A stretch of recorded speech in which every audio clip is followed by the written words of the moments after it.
nominations for the leadership of the Tshwane region have been announced. Outgoing chairperson Dr. Khosi Maeba has been nominated and accepted. Meanwhile, the former regional secretary Eugene Modise has also been nominated and accepted the position. Our reporter Tshego Moagi is there.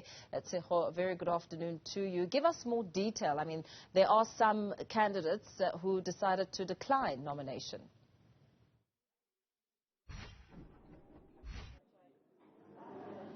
Absolutely, and one of those candidates is Eugene Modise. He was nominated for another position within the leadership of Tshwane region, and he then got up and said that he is not confused. He declines that particular position because he's already accepted the nomination of being the chairperson of the Tshwane region.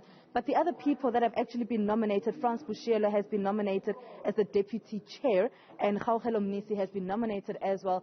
This was from the floor. So what then takes place on the floor is then they vote, they count the people who second the vote, really, and the nomination, and if she meets the threshold, then we understand that her name will then go onto the ballot paper. And that's exactly what then took place with Tshego Mnisi. Her name will appear on the ballot paper, nominated as the deputy chair for the Tshwane region. But let's just get more details then, around the issue of some of the delays that we have seen here, and really the nominations now, and the voting process that is expected to start within about the next half hour. I'm joined by Bonisile Modise. He's the ANC Gauteng PEC spokesperson.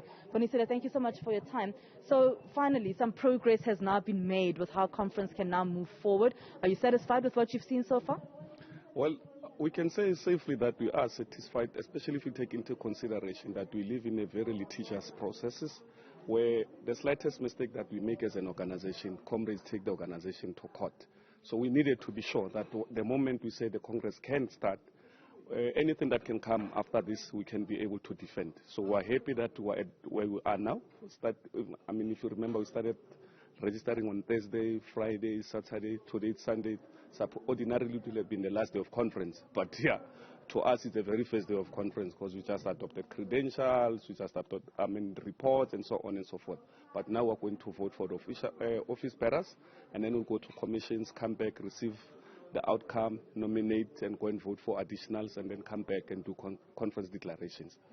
We've just recently, a short while ago, received the latest letter now that has come from the same attorneys as last night.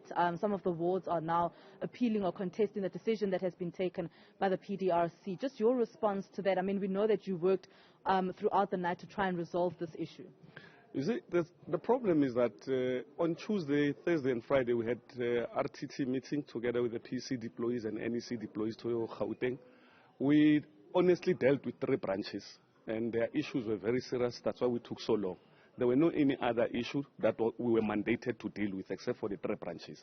And in the process of dealing with the 3 branches, because comrades talk, they call each other, they share information, and all of a sudden there's a moria of complaints, there's a fundraising of objections, disputes, and so on and so forth, which did not fall within our mandate. So we said the PDRC must deal with those things, and we focus on what we were expected to deal with, something that we can account for, and that's what we've been doing. So any other thing outside that, really we'll see, and as the time goes on, as to what is it that they want to do with it.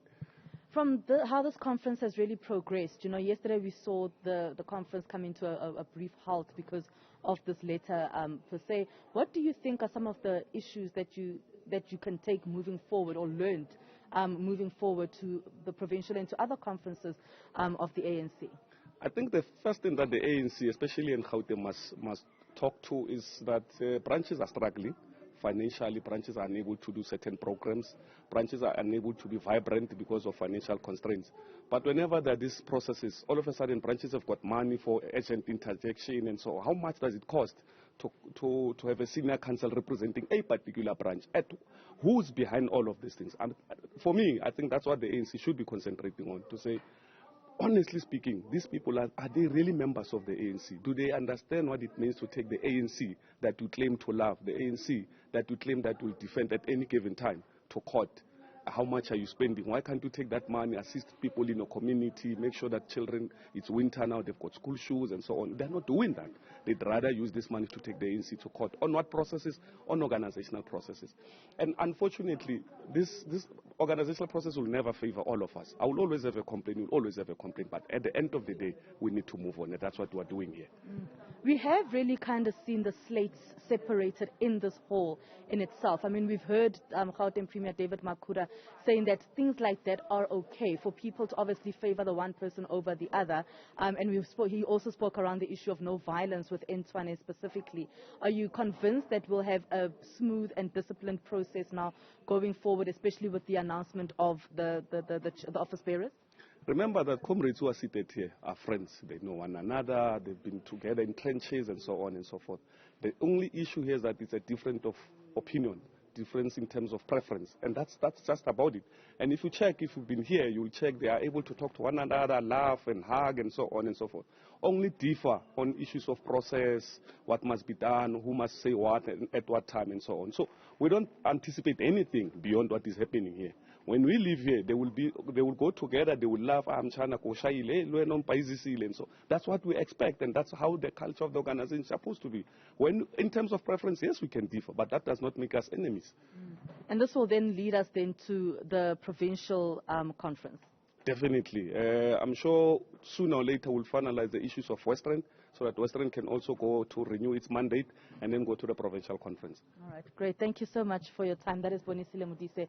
He is the ANC Gauteng PEC spokesperson, just giving us details about what we can expect going forward, but also the issue around, the discipline that we heard from Gauteng Premier David Makhura specifically, and they are satisfied with how things have been going here in Fourways for the Tshwane Regional Conference.